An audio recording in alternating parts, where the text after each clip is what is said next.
O, bravo Stefanoviću, sa sinom po repu.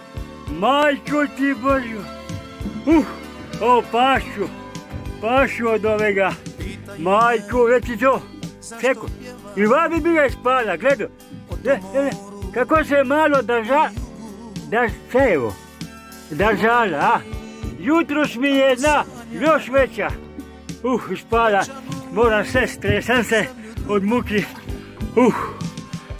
Sad sam bi namo panulat okolo namo na prosto na barjoke i se sve dogodilo. Nije već strujio akumulator. Kako ću sad noj siku? Stefanović došao ovdje na staro mjesto, odizno svaki centimetar. Majku Božju kolika je. Veća mi.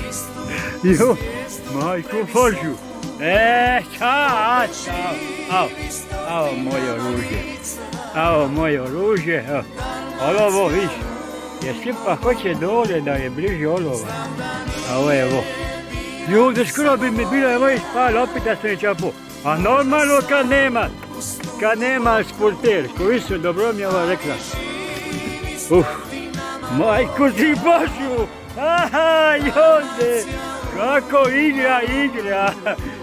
I bilo bi mi ovo ispala.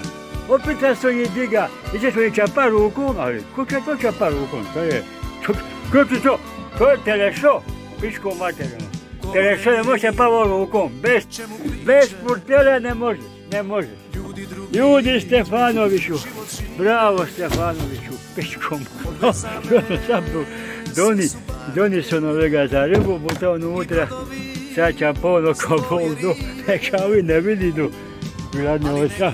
Došao je, viš, na manji mi je došao akumulator. Jeben ti mu Ragulića.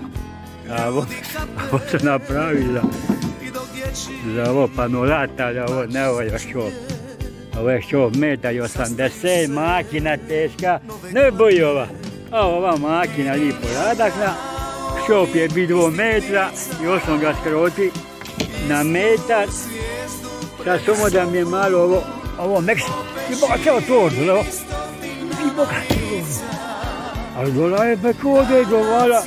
Još misli da je linja velika. Od kilepu dvo. A kako se ide? Čekaj, nisam ali mora opet buta toga, baš će biti dole i sestra. Ajde Bog, ajde.